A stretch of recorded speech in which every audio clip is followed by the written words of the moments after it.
A number of years ago, the Central Bank of the United States, the Federal Reserve, produced a document entitled Modern Money Mechanics. This publication detailed the institutionalized practice of money creation as utilized by the Federal Reserve and the web of global commercial banks it supports. On the opening page, the document states its objective.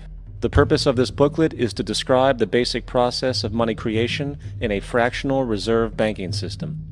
It then proceeds to describe this fractional reserve process through various banking terminology, a translation of which goes something like this. The United States government decides it needs some money, so it calls up the Federal Reserve and requests, say, $10 billion. The Fed replies, saying, sure, we'll buy $10 billion in government bonds from you. So the government takes some pieces of paper, paints some official-looking designs on them, and calls them treasury bonds. Then it puts a value on these bonds to the sum of $10 billion and sends them over to the Fed. In turn, the people at the Fed draw up a bunch of impressive pieces of paper themselves, only this time calling them Federal Reserve notes, also designating a value of $10 billion to the set. The Fed then takes these notes and trades them for the bonds. Once this exchange is complete, the government then takes the $10 billion in Federal Reserve notes and deposits it into a bank account.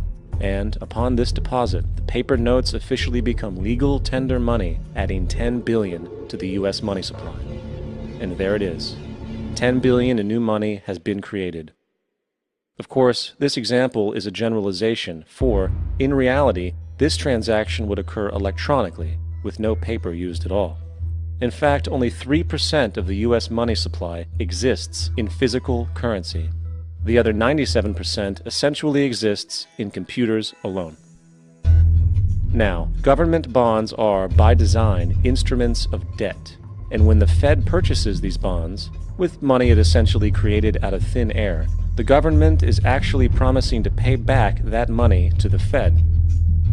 In other words, the money was created out of debt.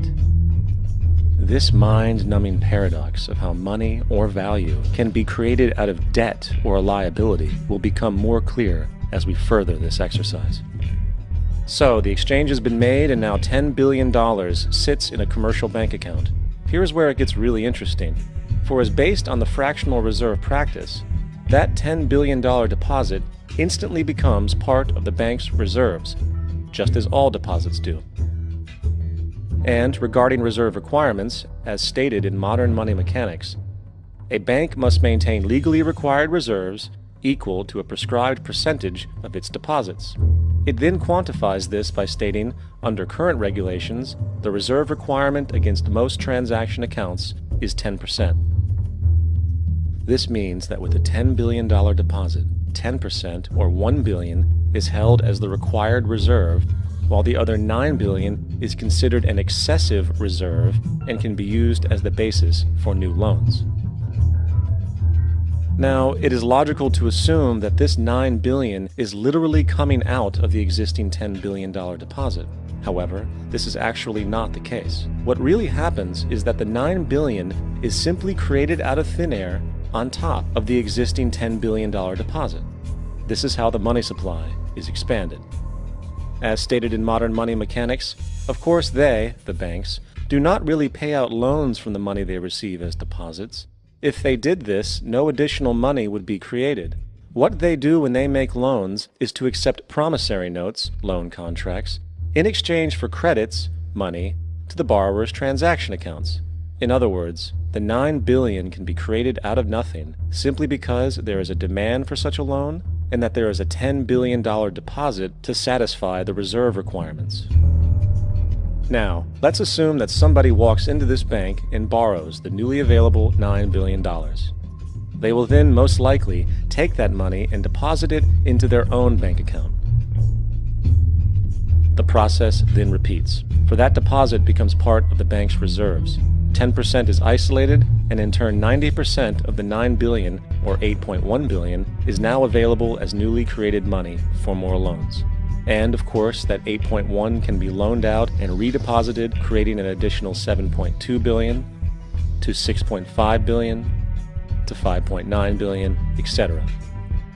This deposit money creation loan cycle can technically go on to infinity. The average mathematical result is that about $90 billion can be created on top of the original $10 billion. In other words, for every deposit that ever occurs in the banking system, about 9 times that amount can be created out of thin air. Money jitters? Ask the obliging Bank of America for a jar of soothing instant money, M-O-N-E-Y, in the form of a convenient personal loan. So, now that we understand how money is created by this fractional reserve banking system, a logical yet elusive question might come to mind. What is actually giving this newly created money value? The answer? The money that already exists. The new money essentially steals value from the existing money supply. For the total pool of money is being increased irrespective to demand for goods and services. And as supply and demand finds equilibrium, prices rise, diminishing the purchasing power of each individual dollar. This is generally referred to as inflation, and inflation is essentially a hidden tax on the public. What is the advice that you generally get? And that is, inflate the currency. They don't say debase the currency. They don't say devalue the currency. They don't say cheat the people who are saved. They say lower the interest rates. The real deception is when we distort the value of money. When we create money out of thin air, we have no savings, and yet there's so-called capital. So my question boils down to this: how in the world can we expect to solve the problems of inflation, that is, the increase in the supply of money, with more inflation? Of course, it can't. The fractional reserve system of monetary expansion is inherently inflationary. For the act of expanding the money supply, without there being a proportional expansion of goods and services in the economy, will always debase a currency. In fact, a quick glance at the historical values of the US dollar versus the money supply reflects this point definitively, for the inverse relationship is obvious. $1 in 1913 required $21.60 in 2007 to match value. That is a 96% devaluation since the Federal Reserve came into existence. Now, if this reality of inherent and perpetual inflation seems absurd and economically self-defeating, hold that thought, for absurdity is an understatement in regard to how our financial system really operates. For in our financial system, money is debt, and debt is money. Here is a chart of the U.S. money supply from 1950 to 2006. Here is a chart of the U.S. national debt for the same period. How interesting it is that the trends are virtually the same. For the more money there is, the more debt there is. The more debt there is, the more money there is. To put it a different way, every single dollar in your wallet is owed to somebody by somebody. For remember, the only way the money can come into existence is from loans. Therefore, if everyone in the country were able to pay off all debts, including the government, there would not be $1 in circulation.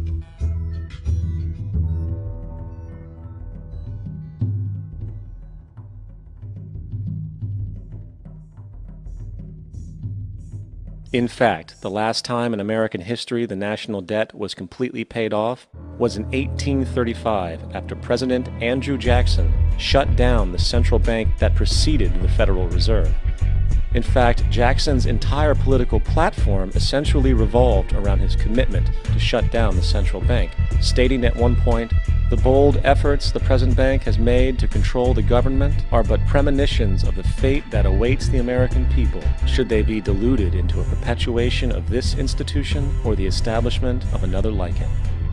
Unfortunately, his message was short-lived, and the international bankers succeeded to install another central bank in 1913, the Federal Reserve. And as long as this institution exists, perpetual debt is guaranteed. Now, so far we have discussed the reality that money is created out of debt, through loans. These loans are based on a bank's reserves, and reserves are derived from deposits. And through this fractional reserve system, any one deposit can create 9 times its original value, in turn debasing the existing money supply, raising prices in society.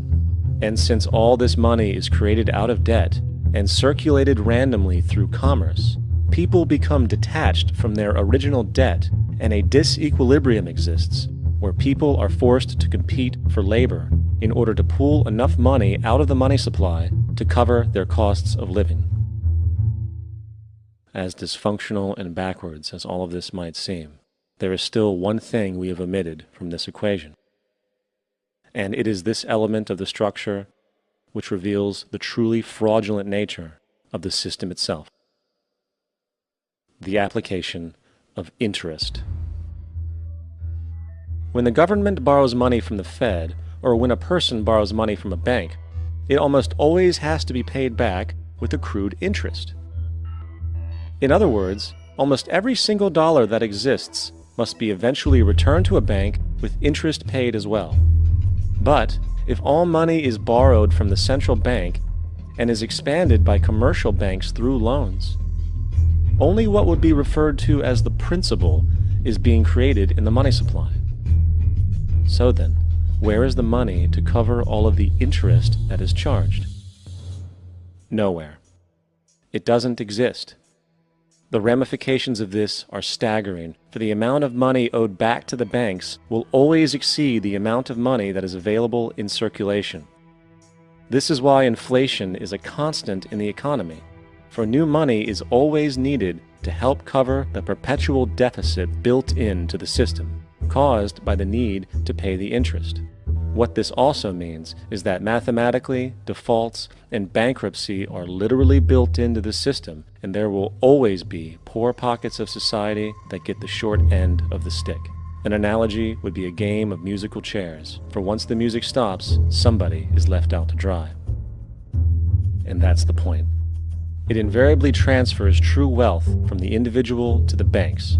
For if you are unable to pay for your mortgage, they will take your property. This is particularly enraging when you realize that not only is such a default inevitable due to the fractional reserve practice, but also because of the fact that the money that the bank loaned to you didn't even legally exist in the first place.